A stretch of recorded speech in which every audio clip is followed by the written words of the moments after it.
리볼버의 감독 오승우입니다. 반갑습니다. 있고 또뭐 지난 그 감독님께서 골라주신 장면 같이 보면서 얘기를 또 나눴는데 또 오늘 또 이렇게 영화 보고 또 관객분들을 만나게 돼서 또 저도 영광된 자리라고 먼저 말씀드리겠습니다. 여러분들 어떠셨어요? 지금 이 영화 그 약간 예측 불가능한 항상 우리가 봐왔던 영화와는 전혀 다른 방식으로 전개되는 이 영화를 보시면서 어떤 생각을 하셨고 어떤 감정이나 마음 다른 지부이나 혹은 또 인터뷰에서 많이 하셨겠지만 그래도 어쨌든 오늘 처음 또 리볼버를 보시러 오신 분들도 있으실 것 같기 때문에 어떻게 이 영화를 만들게 되었는지 그런 어떻게 시작하게 되었는지 출발하게 되었는지 좀 말씀해 주시면 감사하겠습니다. 이 영화의 시작은 전적으로 전도연 배우입니다. 제가 준비하던 영화가 중간 잘 안 돼갖고 이제 그걸 엎어졌다는 말을 하는데 잘 안 돼갖고 이제 집에서 누워 있었는데 전도연 배우께서 이제 전화를 걸었어요 저한테. 뭐해요? 누워 있어요. 아우 빨리 나와요. 낮술이나 먹자고. 그래갖고 이제 낮술을 먹으면서 저예산으로 자신이 이제 주연으로 하고 모든 걸 다 이제 자기가 좀 저기 할 테니까 빨리 시나리오를 써보자. 그래서 영화를 빨리 쉬지 말고 놀고 있지 말고 만들자 하면서 이제 그날 낮술을 먹으면서 이제 얘기를 했었죠. 그리고서 어떤 시나리오를 써야 될까? 전도연 배우가 주인공이었을 때에 어떤 영화를 만들어야 될까? 그 고민을 좀 많이 했었어요. 그러다가 이제 생각한 것이 이 하수영 혼자의 힘으로 뭔가를 이뤄내는 그런 어떤 영화였으면 좋겠다는 생각을 하고 예전부터 일본의 야쿠자 영화나 일본의 사무라이 영화 중에서 여자 주인공이 이제 등장하는 영화들이 한 60년대 말 70년대 중반까지 굉장히 많이 나왔어요. 근데 그 영화들을 보면서 항상 느낀 건데 그 여자 주인공이 어떤 일을 그러니까 복수를 하던 뭘 할 때 항상 남성 서포터 그러니까 남성 주인공이 옆에서 그 여자 주인공을 항상 도와요. 그러니까 저는 그거 보면서 물론 훌륭하지만 내가 만약 만든다면 그냥 서포트 해주는 남성이 없이 여성 혼자의 힘으로 거의 우직하게 이렇게 직진하는 그런 영화를 좀 만들고 싶고 그다음에 또 하나가 전도연 배우하고 같이 이제 일을 하게 되면은 감독의 욕심이죠. 이전까지 보여줬던 전도연 배우의 얼굴하고는 다른 얼굴을 이 영화에서 좀 관객들께 보여드리고 싶고 그런 생각들을 좀 많이 하면서 이 시나리오를 이제 생각을 했죠. 그리고 1950년대, 아니 1930년대, 40년대 누아르물, 그러니까 하드보일드 탐정류의 누아르들을 좀 이제 좀 해보고 싶다는 생각도 좀 했었고, 그 다음에 제가 개인적으로 러스 맥도날드라는 그 범죄 소설 작가를 굉장히 좋아하는데 그분의 작품에 이런 어떤 하드보일드한 탐정물 그런 것들을 좀 많이 생각했던 것 같습니다. 그런 걸 해보고 싶었어요. 이제. 네, 그 장르 얘기하니까 장르 얘기로 조금 얘기를 해보자면 아까 아마 리볼버를 처음 보신 분들께서는 좀 혹은 이전에 이제 우리가 느와르라고 부르는 장르 영화를 좀 좋아하시거나 좀 익숙하게 봐오셨던 분들께서는 조금 다르다는 생각을 하실 거예요. 항상 그리고 또 오승훈 감독님께서는 항상 그 전작품들도 전부 다 느와르성에 짙은 영화들을 좀 찍어 오셨는데 우리가 기존에 봐왔던 느와르들과는 조금 다른 방식의 어떤 느와르이기 때문에 이 느와르가 좀 다른 방식이 그래서 조금 특별해지기도 하거든요. 오승훈 감독님의 작품이. 그래서 요 방금 말씀하신 그 부분에 대해서 조금 더 얘기를 해주시면 그 관객분들께서 이해하시는데 좀 용이할 것 같아요. 그러니까 이 다른 우리가 알고 있는 액션 느와르와 예. 제가 이 영화를 만들고서 굉장히 제일 당황했던 것이 그러니까 영화사 직원들은 좀 안 그렇지만은 투자사의 직원들 너무너무 놀랐었어요. 이게 무슨 노화래요? 그러더라고요. 홍콩 누아르 하면서 아 이분들은 홍콩 누아르라고 생각하는구나. 근데 제가 생각할 때 홍콩 누아르는 어떻게 보면 누아르의 변종이고 진짜 누아르라고 이제 태생되어진 것들에서 좀 더 이제 홍콩식으로 그러니까 말하자면 홍콩 무협 영화, 홍콩 권경 영화에서 총으로 액션이 바뀐 그거에 누아르가 입혀진 어떤 그런 변종이라고 저는 생각을 하고 근데 어느덧 그것이 이제 진짜 누아르의 자리를 차지하고 또 이제 신세계라든가 이런 영화들이 다 누아르가 되어 있었어요. 그러니까 아, 그치. 이 세월이 지남에 따라서 어떤 개념들이 바뀌고 이것들을 생각하고 이런 것들은 좀 바뀌는구나. 하지만 또 제가 알고 있는 누아르라는 것은 또 과거의 그 빅슬립이나 뭐 이런 어떤 탐정, 그러니까 그 영화들 이런 것들에서 나오는 어떤 범죄물에서 이런 것들을 생각을 하면서 그런 어떤 그 분위기를 좀 많이 가져가는 그런 영화를 좀 만들고 싶었죠. 그러니까 이 영화만에서 가장 그러니까 제가 누아르를 생각할 때 가장 중요한 거는 인간이 갖고 있는 어떤 감정들, 그다음에 그들의 죄들 이게 제일 중요하고 죄를 담아내는 것. 그다음이 이제 그 죄가 이루어지는 어떤 공간들에서의 분위기들. 그것들이 가장 중요한 요소라고 생각하는데 하여튼 그런 것들에 굉장히 이 영화는 주의를 기울이고 그걸 잘 표현해 보려고 한번 좀 해봤었습니다. 보셨으면서 이렇게 느꼈었겠지만 굉장히 우리가 무드라고 하죠. 분위기 무드로 이렇게 자리 잡혀 있는 완전히 그 무드가 이렇게 스크린 밖에서 이렇게 팍 뿜어져 나오는 그런 영화 그런 장면들이 곳곳이 있는 영화가 이 리볼버라는 영화일 텐데요. 아까 또 약간 공격 그러니까 총으로 바뀌었다라는 얘기에 제가 좀 착안을 해서 제가 그 감독의 이전 작품들 봤었을 때 물론 좀 그게 작은 부분일 수도 있겠지만 좀 궁금하긴 했었어요. 뭐냐면 우리가 물론 이 영화도 리볼버라는 제목이 있고 리볼버라는 총이 굉장히 어떤 주요 무기인 것처럼 나오지만 또 하나 전도연 배우가 지금 하수영 캐릭터가 잘 쓰는 무기가 하나 있죠. 다들 기억을 하시고 삼단봉. 예. 근데 삼단봉이 또 기억이 나잖아요. 근데 그 전 작품이 물론 무례한에서는 그렇게 막 많이 나오진 않지만 액션이 거기서도 일종의 약간의 삼단봉 같은 봉을 쓰죠. 주인공이 쓰고 뭐 그 킬리만자로에서도 그 박신양도 쓰시잖아요. 근데 그런 어떤 그 단순히 삼단봉이라는 그 무기 자체보다는 저는 근거리와 이 장거리의 액션이 달라진다고 생각하거든요. 그러면서 좀 액션성이 좀 달라지는데 물론 감독님 작품에는 액션이 막 비중을 차지하는 누아르는 아니지만 저는 그런 공통점들을 보면서 아 뭔가 근접의 액션을 좀 이렇게 이렇게 보고 싶어한다라는 느낌을 좀 받았었어요. 그래서 그 부분 이렇게 무기 약간 얘기해서 좀 생각이 나가지고 네. 그 저한테 굉장히 영향을 준 감독이 이제 홍콩 그 무협 영화 만든 장철 감독이라고 계신데 1960년대에서 70년대 초까지 그다음 뭐 80년대까지도 활동을 하셨지만 가장 뛰어난 영화는 1970년대 초 그다음에 60년대 말에 나왔는데 그중에 복수라는 영화가 있어요. 근데 그 복수라는 영화에서 그 보면은 다 단검만을 써요. 근데 이 단검이라는 것은 그러니까 요 정도 길이의 이것들은 죽이는 사람 또는 죽이는 사람, 죽는 사람 서로 근접해서 서로의 숨을 갖다가 숨소리 또는 숨을 같이 이렇게 일을 하는 그런 어떤 종류의 무기이고 그런 종류의 단검을 갖고 싸운다는 건 그런 종류의 싸움인 것이다 라는 그런 글을 읽은 적이 있었어요. 그러니까 복수를 하는 자, 복수를 뭐 이제 복수에 자기가 안 당하려고 안간힘을 쓰는 자 두 사람이 서로의 입에서 나오는 그 숨 냄새를 맡으면서 이게 굉장히 저는 어떻게 보면 좀 쇼킹하기도 하면서 아 인간이라는 것들 그러니까 인간이라는 것들이 이제 싸우고 이럴 때 그런 것들 그 숨을 서로가 이렇게 하는 그런 것에 대해서 좀 많이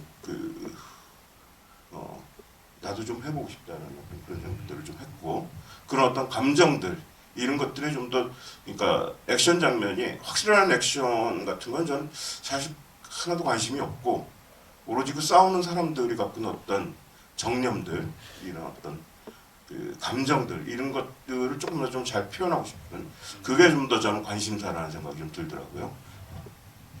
네. 그런 지점들이 아마 리볼버가 가지고 있는 무드에 점점 더 더해지는 것이 아닌가라는 생각을 하고 있습니다.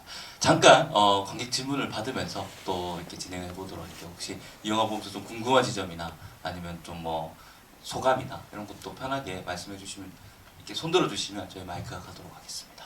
정력, 감정을 나누고 무드, 분위기라는 걸 봤었을 때 저는 이 리볼버를 보면서 좀 이렇게 좀 크게 와닿았던 부분들이 좀 이렇게 술 먹는 장면이었어요. 예. 보시면 아시겠지만 술 먹는 장면이 좀 많이 나오죠. 여러 종류의 술들이 나오는데 그 중에서도 좀 위스키 종류가 조금 이렇게 더 눈에 빈번하게 들어왔던 것 같아요. 그래서 그 제가 저는 이제 킬만자로도 그렇고 무례한도 그렇고 식사 장면 또는 술 먹는 장면에서 이들이 어떤 생활을 해왔고 이들 주인공들이 어떤 사람이고 직업이 무엇이며 그 다음에 캐릭터까지도 좀 표현을 하고 싶어하고 그 표현이 될 수 있는 어떤 절호의 기회라는 생각을 항상 하고 있거든요. 그래서 식사 장면 또는 술 먹는 장면을 굉장히 중요하게 생각해요.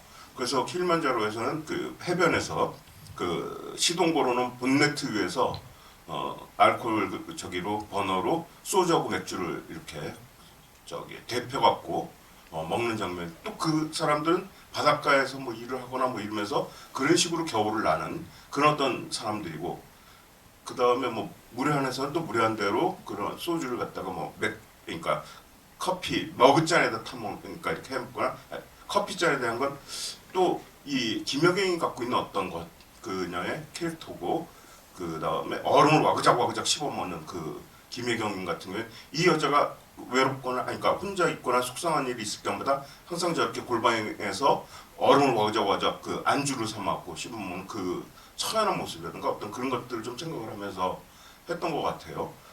이 장면에서는 이들이 다 고급 술집 출신들이거든요. 그러니까 버닝썬이나 뭐 이런 것처럼 굉장히 많은 돈들이 왔다 갔다 하는 데라서 그냥 이렇게 좀 저기한 위스키가 아니라 다 나름 그 족보 있는, 그러니까 적어도 맥켈란이나 아니면 글램피딕이라 이런 것들을 거의 뭐 그 소주 마시듯이 이르는 사람들의 세계라는 생각을 했어요.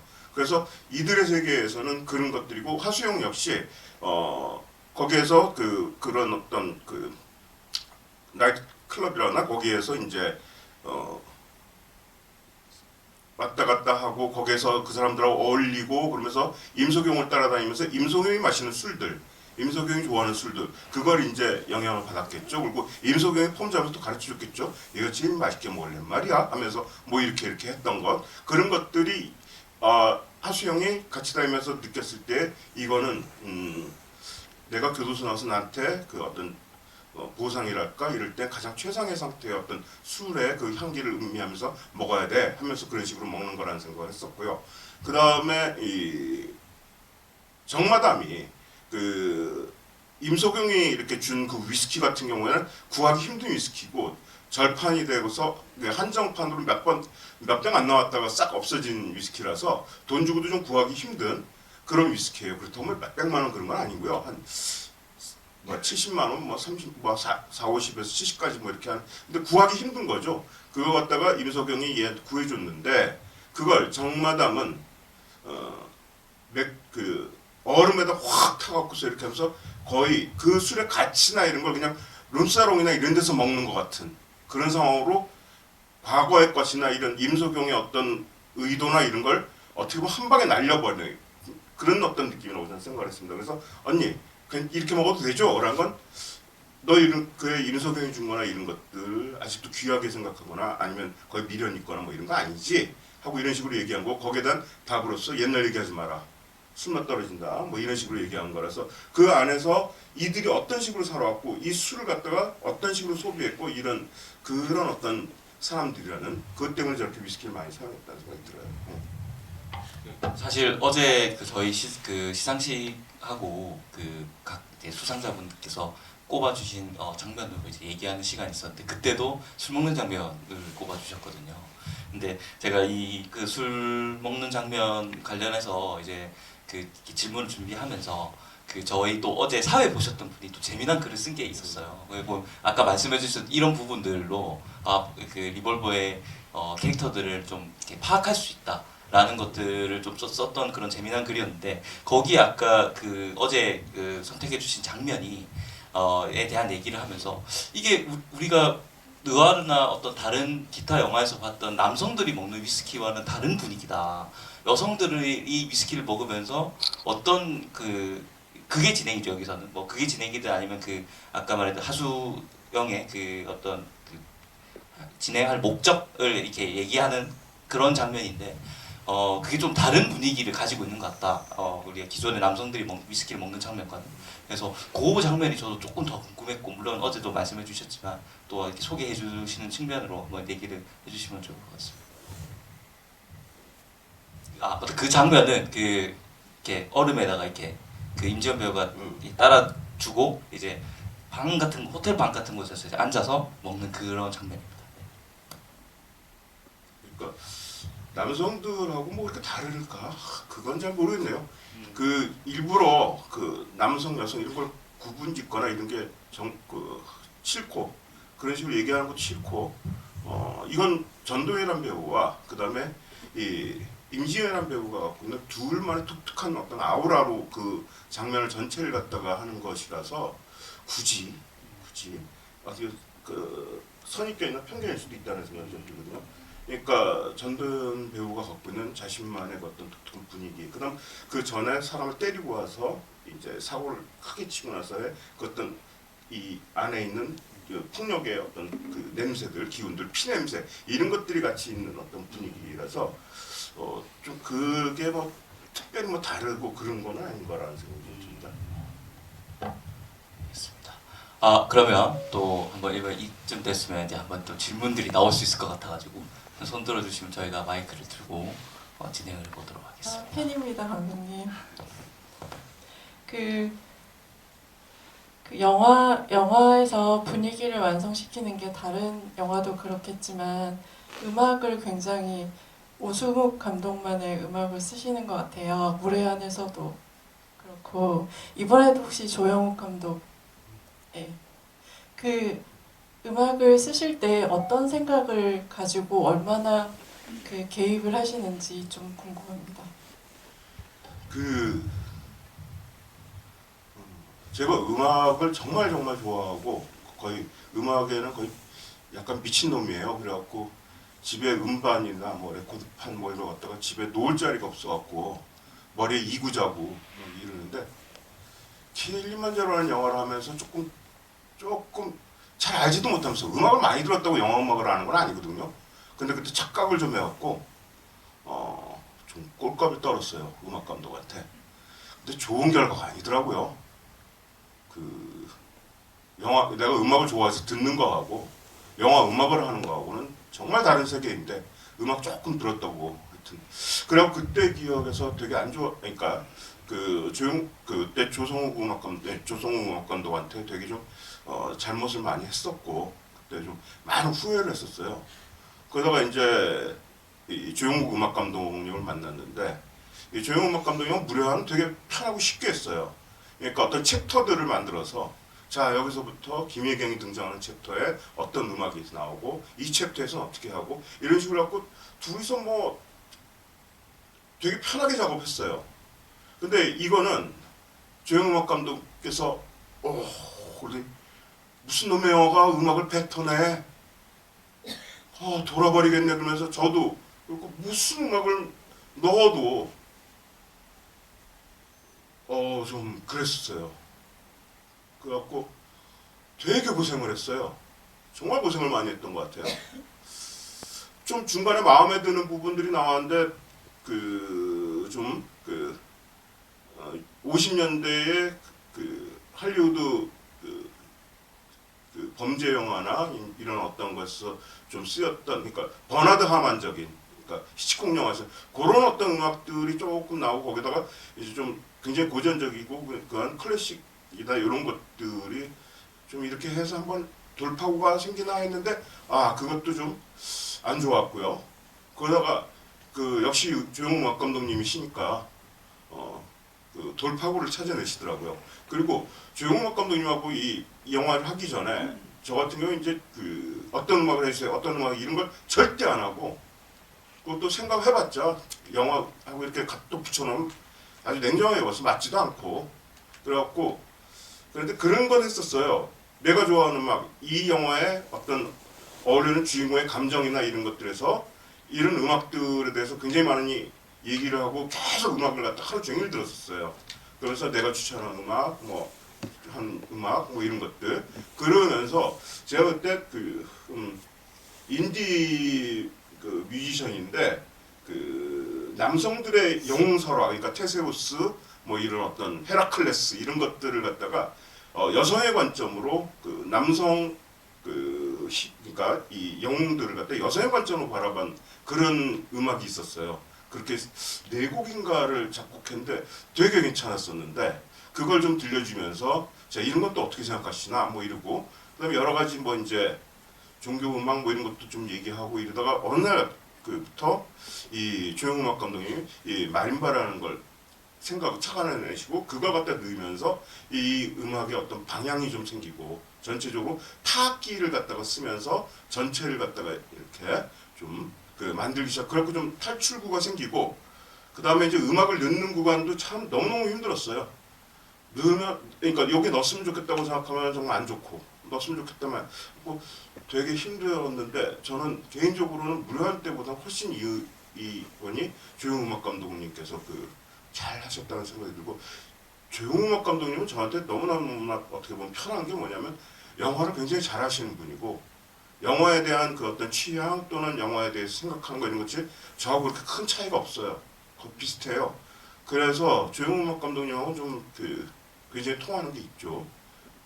그래서 라스트 부분으로 가면서는 라스트는 절 같은 경우에는 좀 이렇게 음악 감독님 이거 웨스턴적이잖아요.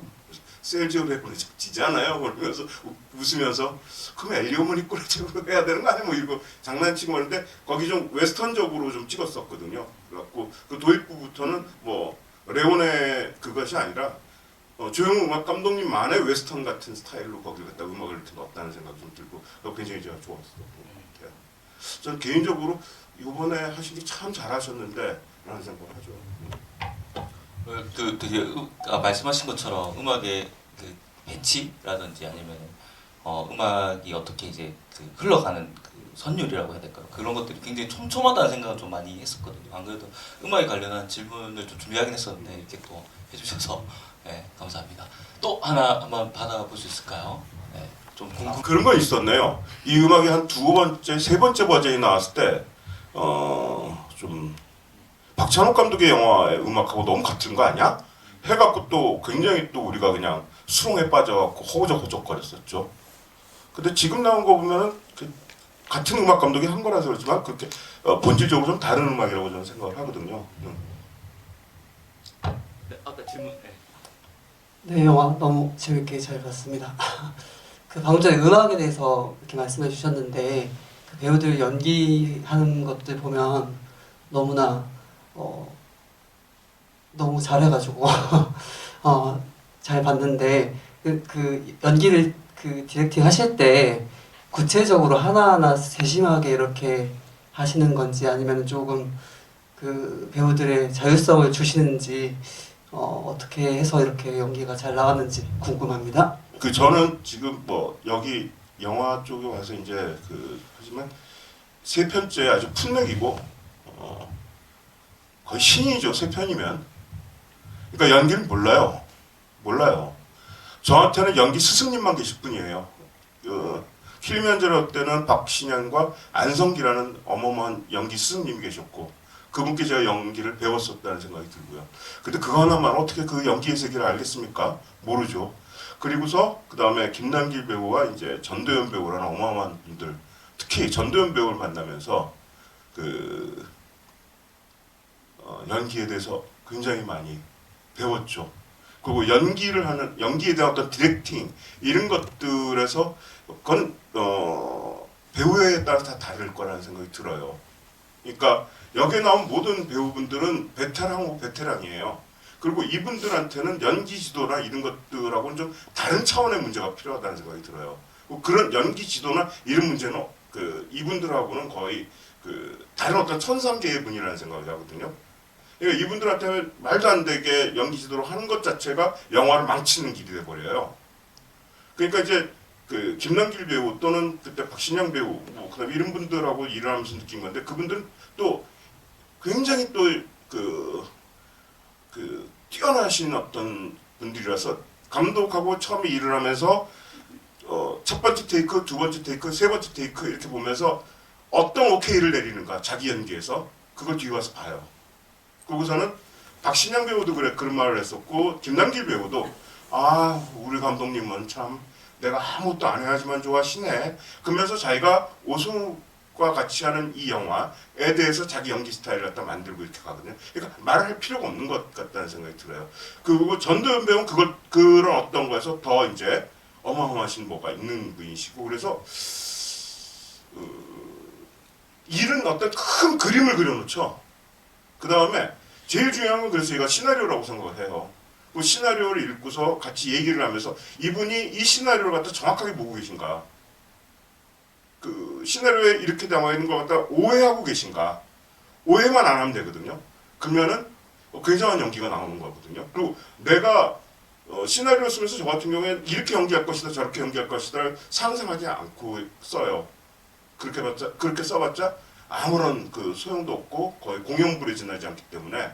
그리고 오히려 이렇게 써놨는데 이걸 이렇게 할 때 어마어마한 희열을 느껴요. 그러니까 8월의 크리스마스 때 이렇게 써서 가져갔는데 그걸 한석규 씨하고 심은하 씨하고 첫 촬영이었을 거예요. 그래서 온몸 소름이 돋는 거예요. 와, 나는 항상 하는 얘기는 생선 뼈다귀를 하나 만들어놨는데 시나리오에서. 근데 이분들이 거기에 혈관을 만들어놔서 피를 통하게 하고 그다음 근육을 만들고 그 위에 비늘을 씌워놓고 그 다음에 이 유형에서 이제 수영을 하고 나가는 거야. 어마어마한 것이라고 내가 생각을 했습니다. 그래서 하여튼 뭐 이렇게 할 필요도 없고 그다음 안성기 선배님께서도 하신 말씀 중에 하나가 오 감독은 우리를 보면서 항상 생각을 하고 있지. 그러면서 그릇을 얘기하시더라고요. 이 그릇에 오승욱이 만든 이 시나리오라는 그릇에 우리가 넘칠 땐 넘친다고 얘기를 해주고 모자란다고 얘기해줘. 그거란 저는 근데 안성기 선배님한테 배워서 그게 저의 연출 스타일이라고 생각을 해요. 그렇고 이번에도 그 배우분들 특히 이제 전도연 배우분이 그 말씀을 하시더라고요. 선생님이시니까 칭찬해 주신 것 같으네. 제가 감독님하고 일하면서 되게 믿고 일한다. 자기가 되게 잘하는 것들, 좋은 것들을 항상 캐치해서 그것들을 지나치지 않으니까 쓱 지나치거나 이러지 않게 꼭꼭 그걸 잡아내서 그것들을 갖다가 보존하거나 활용식한다. 이런 얘기를 하시더라고요. 그것도 하나의 어떤 방법이라는 생각이 드는데 저 같은 경우는 그런 방법이에요. 근데 이제 영화에서 그 숲속 장면 있잖아요. 거기에 등장하는 건달들 같은 경우에는 연기를 한 번도 해본 적이 없는 사람들이에요. 그 사람들은 일거수일투족을 다 이렇게 하시고 이렇게. 근데 이제 그분들 같은 경우에 얼굴이나 이런 것들 느낌도 좋고 그리고 잘했다는 생각하는데 그분들이 막 긴장하고 그러면서 이렇게 두 가지 가르쳐주거나 세 가지 가르쳐주면 하나는 하는데 두 가지도 그러니까 잊어버리거나 그런 경우들 꽤 많았어요. 근데 멀리서 여기 넘어지고 막 이런 씬이 있었잖아요. 그거 넘어지면서 뭐 이렇게 하고 그다음 와서 불빛 비치고 뭐 이러고 하는데 하나를 하면 두 번째 걸 잊어버리고 뭐 이래갖고 되게 힘들었던 기억이 좀 있었어요. 근데 그 경우에 따라서 좀 다른 것 같은데 이런 어떤 배우분들한테는 그런 게 아닌 것 같고 나는 뒷짐 지금 불러서 그분들이 잘하는 그것들에서 이거 되게 잘한 것 같아요 라고 얘기를 하신 거 또 이렇게. 그리고 도연 배우님하고는 그 얘기는 했었어요. 큰 그림 꽉꽉 안으로 다 누르자. 절대 바깥으로 표출하지 않고 안으로 계속 꽉꽉 집어넣고 이를 악물고 이런 그런 어떤 것들을. 그러니까 무표정이라는 단어가, 무표정이라는 건 표정이 여기 전체에 없다는 뜻은 아니잖아요. 무긴 하지만 그 무표정에서 전도연 배우님하고 이렇게 둘이서 동의를 하고 전도연 배우만의 무표정을 갖다 했는데 이제 이 큰 스크린으로 보면은 맨 처음 앤디 패고 나서 이렇게 술 먹는 장면 있잖아요. 거기서 술을 따르고 이러면서부터 계속 여기 눈꺼풀 있잖아요. 이게 계속 경련을 일으키듯이 떨리고 있거든요. 계속 떨려요. 거기서 3커튼가 4커튼가 있는데 계속 떨리고 있어요. 그게 다 연기죠. 그러니까 제가 그 말을 했어요. 무례를 하고 나서 도연 배우한테 그 얘기를 했죠. 눈썹 하나만 움직여도 태풍이 불어요. 그런 얘기를 했죠. 그랬더니 도연 배우가 그걸 굉장히 좀 생각을 많이 한 것 같았고, 아주 여기에 미세한 근육 살짝만 움직이고 이런 쪽으로 좀 많이 했었어요. 그래갖고 저한테는 어마어마한 그 연기 스승님들이고 이런 식으로 된 거죠. 그랬다는 생각이 들어요. 그리고 그 경이로움이 있었던 것 같아요. 이분들의 연기, 특히 지창욱은 막 업고 다니고 싶고 막 그랬었어요. 그 처음에 그 헤드라이트 불빛이 이렇게 했는데 쓱 나오면서 웃는 그거 보고서 내가 오우야 어쩜 저렇게 거기서 막 껴안아주고 업어주고, 그랬더니 도연 배우께서 약간 화가 나고 나는 왜 안 업어주냐고 지창욱만 업어준대 막 이러고 그랬었던 기억이 나요. 그러니까 그런 식으로 하면서 배우분들도 제가 뭔가 조금 원하는 게 있으면 꼭 해주려고 그러고, 안 되면 그걸 상황을 자꾸만 만들어 갖고서라도 어떻게 해주려고. 그러니까 그 지창욱 배우를 갖다가 전도연 배우가 휠체어 끌고 그 일주문을 통과하는 장면을 갖다가 이 부감으로 보여준 장면이 있어요. 거기가 턱이 없어요. 근데 제가 거기 턱처럼 해갖고 좀 비명을 악 하고 좀 질렀으면 좋겠다. 일주문을 통과하면서 이제 지옥으로 거의 들어가는 건데 넌 비명을 질러야지 될 것 같아. 그랬더니 해보더니 여기 턱도 없고 아무것도 없고 제가 감정이 안 생겨서 안 나네요. 그러더니 제가 뭐 말 안 해도 자기들끼리 촬영부하고 거기다가 막 턱을 만들어놓고 고문 뭐를 깔고 막 이러면서 그 지창욱 배우고 막 이렇게 하고 그러는데 너무너무 감사하고 고맙죠. 근데 그런 것들이 임지연 배우하고도 그랬던 것 같아요. 임지연 배우하고 하다가도 가만히 있고 뭐 이런 어떤 순간을 보고서 이거 너무 좋아. 나 이런 거 처음 봤어.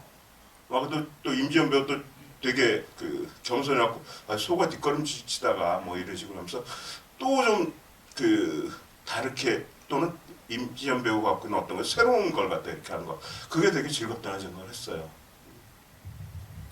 아까 제가 이렇게 옆에서 쭉 이렇게 그 감탄한 지점들을 제가 좀 관찰하고 있었는데, 감독님께서 뭐 물론 이렇게 배우들한테 다 맡기신다고 하셨지만 지금 이렇게 좋아 뭐 오 이런 것도 사실은 그 배우들이 약간 힘을 아까 그 배우들이 이제 해주려고 했다라는 얘기를 근데 하셨죠. 그거 많이 하면 안 돼요. 너 많이 하면 안 되고 같고, 그리고 가짜로 해도 안 되고, 가짜로 하면 진짜 안 되고, 뭐 상황 타개하려고 좋았어요. 아부하면 그날로 저는 사형이고 거꾸로 매달려요 이분들. 그러니까 그 사람도 야 이거 할 때 나도 그렇게 진심으로 공감하고 있을 때 한두 번, 그러니까 그렇게, 그러니까 통틀어서 전돈 배우님한테 이렇게 굉장히 좋아요 했던 게 한 영화 전체를 통틀어서 한 2번, 3번도 안 되는 것 같고, 임지연 배우는 2번, 지창욱 배우는 조금 많이 했어요. 좋더라고. 그 총 겨눴을 때 그 빈총 맞고서 울더라고. 그래갖고 그게 이제 살짝 이렇게 흘러내렸으면 제가 NG 다시 이거 안 돼 그랬을 것 같은데 여기 살짝만 고여 있더라고요. 그 수치심 때문에, 그 굴욕감 때문에. 그래갖고 그런 것도 되게 좋고 그래갖고 전 지창욱 배우가 너무너무 전 좋았었어요. 왜 업고 다니신지 알 수 있을 것 같습니다. 그러면 근데 못 업어요. 연기 연출에 대한 얘기를 쭉, 연기와 연기 연출에 대한 얘기를 쭉 했는데, 그렇다고 한다면 아까 제가 쭉 들으면서 어떤 생각이 좀 들었냐면, 배우들이 어떤 아까 결국 그럼 시나리오를 보고 일종의 청사진을 보고 저는 진행을 한다는 생각이 좀 들었고, 아까도 장기적인 얘기 하셨으니까.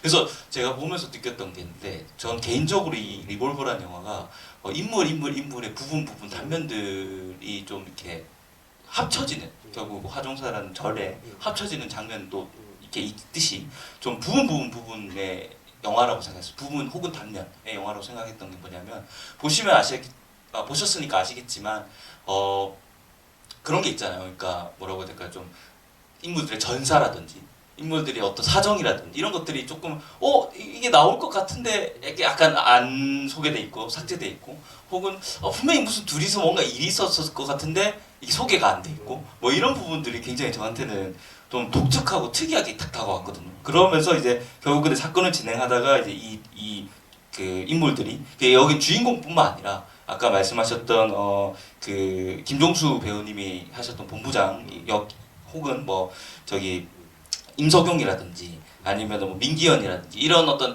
이거 주연뿐만 아니라 조연 혹은 단역까지는 아니지만 어쨌든 그런 정도의 그 작은 부분을 차지하는 배역들도 한테도 다 그런 서사들이 삭제된 서사 혹은 단면 정도 이렇게 이게 부여되어 있어서 되게 특이하다는 생각을 좀 했었거든요.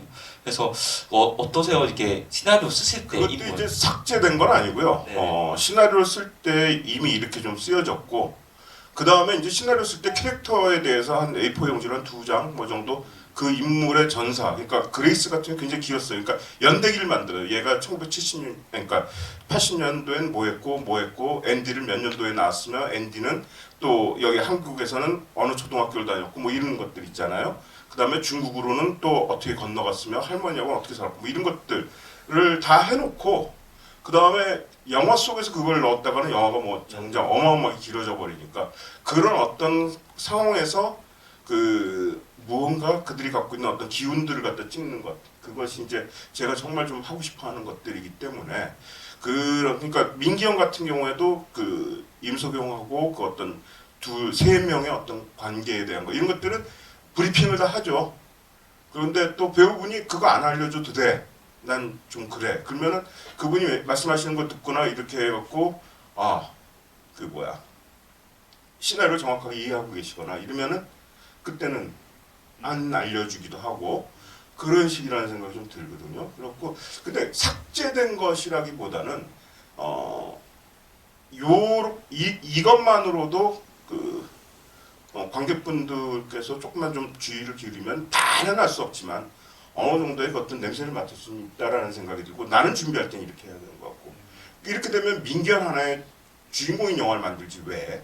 라는 생각을 하는 거거든요. 그래서 이런 어떤 인간들의 군상들인데 그걸 뭐 우리가 예비군 훈련을 가거나 아니면 전철을 타거나 그 사람들이 보여준 어떤 단면들 그거 하나만 보고서는 그 일상을 할 수밖에 없는 거잖아요. 그러니까 이 영화에서도 그걸 전부 다 얘기할 수는 없다는 생각을 좀 하고 이제 그것들이 조금 어떤 부분에서 꼭 이건 들어가야 돼 하는 것들을 대사나 어떤 뭐에서 꼭 넣는 것이고 그 외에는 좀 이제 다 없애거나 이제 안 하거나 뭐 이런 거죠. 그러니까 그레이스의 방 같은 경우도 그레이스는 이런 과대망상증과 이런 어떤 이상한 그러니까 이런 거 미술 감독하고 워낙 저하고 팀워크를 갖다가 꽤 오랫동안 해왔고 그레이스에 대해 수많은 얘기들을 많이 했죠. 그래서 그 이제 미술 감독이 그런 얘기를 하더라고요.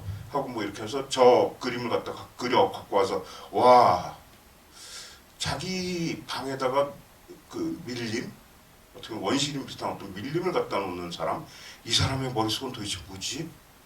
이 사람은 뭐지 도대체? 그럼 이 사람이 겪었던 그 수많은 세월 동안 그러니까 성공하기 위해서 수많은 사람을 갖다가 젊은 그 빠뜨렸을 수도 있고 돈을 어떻게 해먹을 수도 있고 또 뭐 이것들이 자 이 밀림을 갖다가 그러니까 원시림 비슷한 걸 여기다가 자기 정원 그러니까 방 안에다 갖다 놓는 사람으로 우리는 얘기를 다 했다고 봐야 될 것 같아.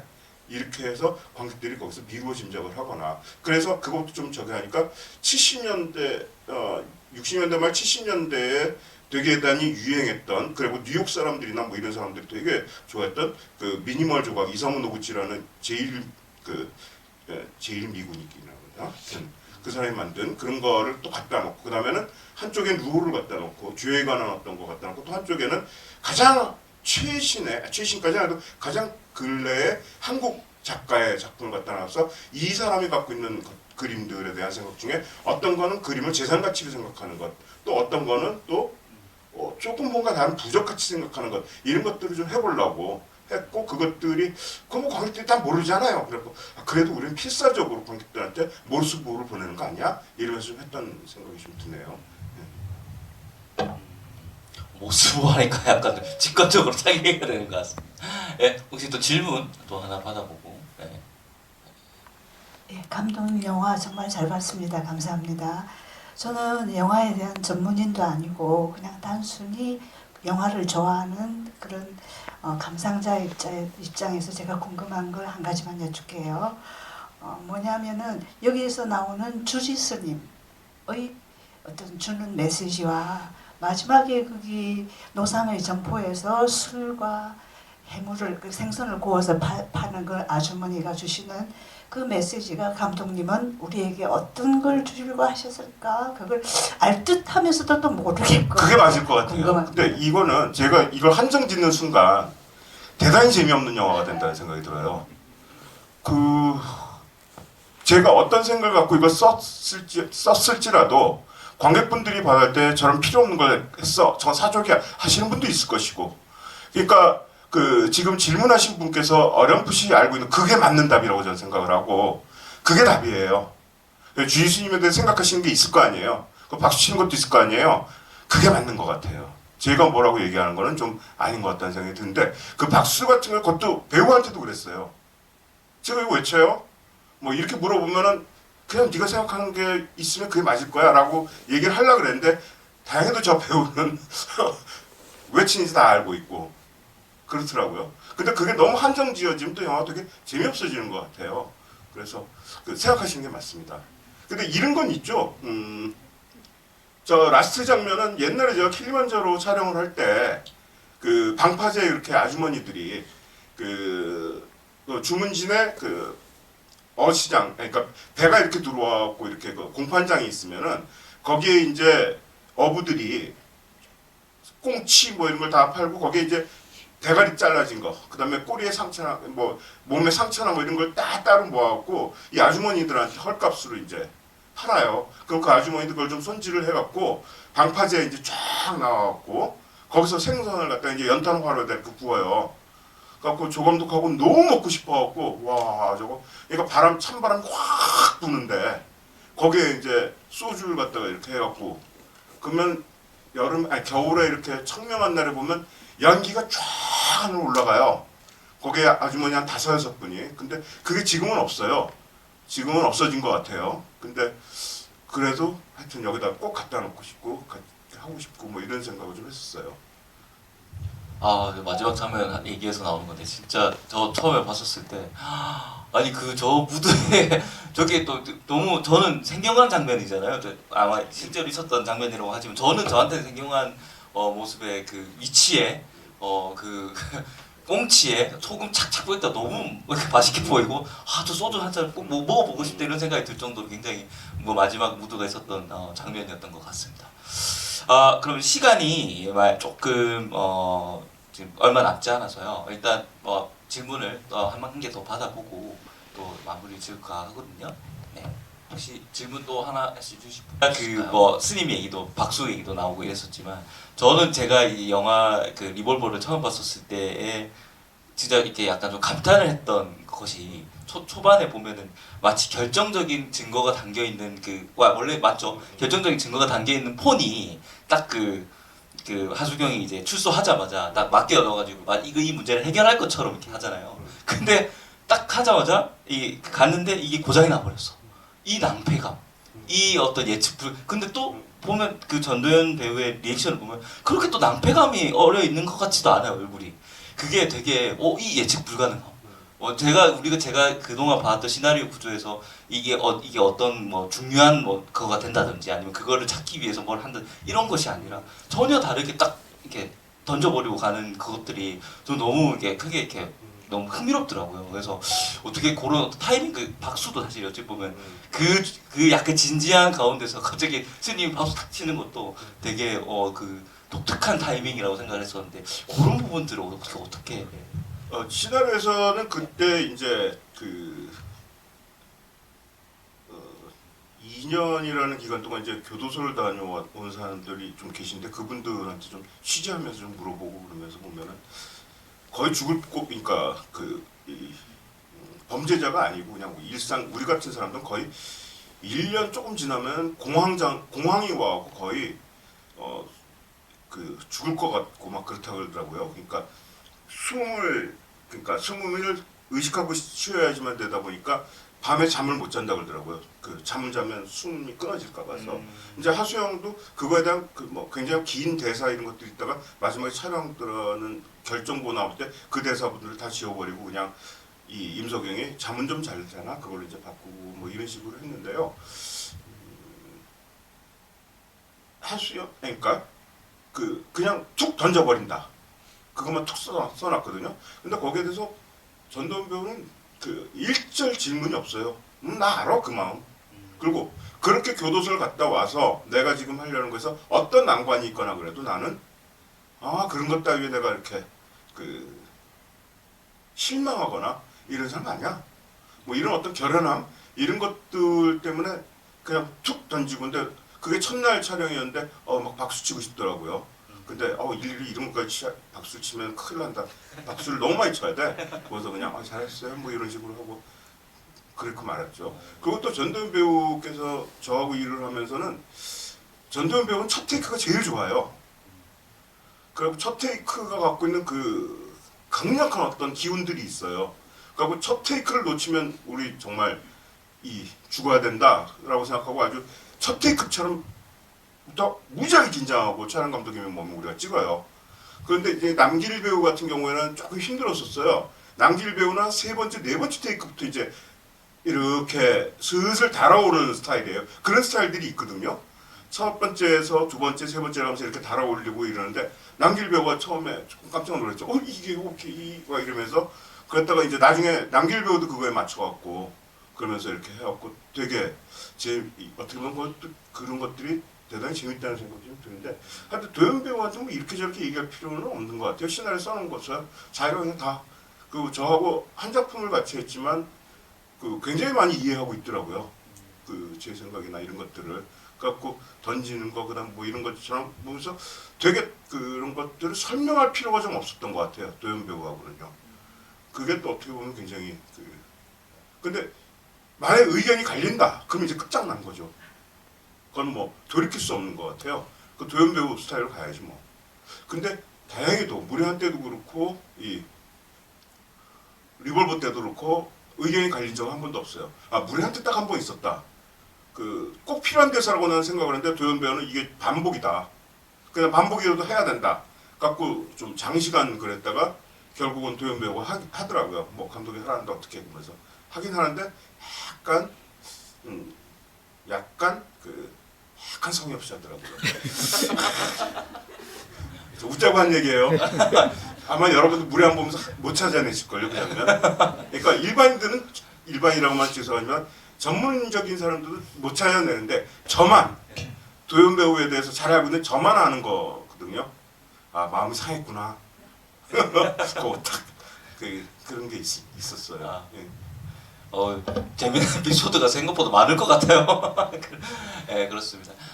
마지막으로 근데 그런 게 좀 저는 시나리오 쓰면서 킬리만자로도 그렇고 무례한도 그렇고 그런 게 좀 저는 되게 좋더라고요. 그러니까 옛날 그 오디세이나 뭐 이렇게 보면은 그 율리시즈가 그 트로이 전쟁을 끝내고서 이타카 섬으로 돌아가려고 그러는데 그 어떤 신탁 뭐 이런 걸 받잖아요. 저주의 신탁. 너는 고향에 못 가. 8년 동안 뺑뺑이 8년인가요? 뺑뺑이 돌다가 그런 어떤 저주의 신탁이 내리는 거 이런 게 저는 되게 재밌더라고요. 이것도 하나의 영웅서사시 같은 어떤 거라고 생각을 하고 이것도 이 리볼버 같은 경우에 저는 이 서사시가 갖고 있는 그런 어떤 영웅서사시 이런 것에 대한 어떤 제가 좀 하고 싶은 것도 있고 그런 어떤 것들을 확 해보려고 하는 건 아니지만 그걸 하고 싶어하는 어떤 마음이 좀 이렇게 좀 많이 묻어 있는 건데 그래서 이제 민기현이라는 사람이 등장을 할 때나 이런 때는 이 저주를 이 주인공의 앞으로의 가야 될 길에서 저주를 팍 걸어버리는 넌 살인자가 될 것이야. 그리고 살인자가 되어서 7억이라는 그 돈하고 아파트 때문에 너는 사람을 죽여서 정말 지옥으로 떨어지는 사람이 될 거야. 그리고 그렇게 되었으면 좋겠어라는 그런 저주를 걸고 그거에 대해서 이제 이 하수영은 계속 그 지옥에 안 빠지려고 계속 이렇게 해서 결국에 지옥에 안 빠지고 이런 어떤 것들. 그래갖고 도연 배우님한테 계속 얘기한 거는 마지막 장면에 얼굴이나 이런 걸 무엇이 돼야 된다고 한 번도 설명한 적 없어요. 마지막에 이런 얼굴이었으면 좋겠어. 이런 거 말할 필요도 없었어요. 그냥 처음에 시작할 때 도연 배우께서 조금 이렇게 무표정 계속 괜찮아요? 그래 아니요 좋아요. 그리고 이거는 도연 배우 이거 되게 마음의 상처나 감정적으로 힘들어하지 마세요. 이 영화는 승리의 영화예요. 트라이엄프예요. 마지막까지 이 하수영의 승리예요. 그러니까 절대 여기서 아닌 것 같아요. 그래갖고 마지막 촬영할 때도 주문 뭐 이런 거 아무것도 없었어요. 그냥 카메라는 그 콘티에 있는 대로 배치되고 도연 배우 이렇게 하고 전부 다 도연 배우가 그날 말 한마디도 안 했을걸요, 저. 촬영 시작부터 끝까지. 근데 그런 게 되게 필요해요. 배우분하고 얘기를 안 하는 거. 근데 그게 뭐 가스라이팅 뭐 이런 게 절대 아니라 그분이 딱 내재해서 갖고 온 그날의 그 기운을 보존시켜줘야 되거든요. 그래서 웃어버리거나 뭐 이러고서 그래서 끝난 다음에 이제 껴안아주고 요 정도를 하는 거죠. 근데 마지막 라스트 장면 그렇게 아니 내가 상상한 거 상상도 못할 또는 딱 이 영화에 맞는 그런 얼굴을 보여주려고 정말 굳게 믿고 있었거든요. 그래갖고 저게 한 테이크 찍고 다음에 뭐 또 뭐 이렇게 이거 보존용으로 뭐 해갖고 또 누가 이렇게 좀 찍으면 어때 뭐 해갖고 그냥 이렇게 한번 찍은 거였는데 그건 도저히 영화에 못 쓸 정도의 그 에러가는 카메라 워킹이고 카메라맨도 좀 그렇게 하더라고요. 못 쓰게 만드는 것도 좀 있고 그런 게 있는데 너무 좋은 걸 하나 딱 걸면 외에 알터네이티브나 그것들을 안 만들어 놓으려고는 그것도 있는 것 같아요. 거의 운명론이네요. 너무 거의 운명론이에요. 그만큼 이제 전도 배우 일하다면 그렇게 좀 되는 것 같다는 네, 생각이 들어요. 말씀대로 그 이렇게 약간의 관용 표현대로 이제 리볼버의 시작과 끝이 전도연이다라고 얘기하는 게 정말 와닿는 것 같습니다. 저희가 시간이 이제 거의 다 돼서요. 네, 마지막으로 이제 그 감독님 이제 소감 혹은 이제 앞으로의 계획을 듣고 마무리하도록 하겠습니다. 오늘 참 여러 가지 일들이 있고 또 빨리 또 봐야 될 것도 있고 그래서 이렇게 또 찾아와 주셔서 이 영화를 갖다가 저도 오늘이 이제 극장에서 보거나 이런 것들이 뭐 오늘이 마지막일 것 같더라고요.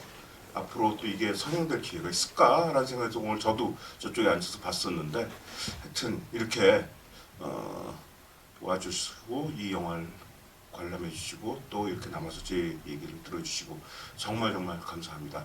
고맙습니다. 저도 이렇게 이 주말에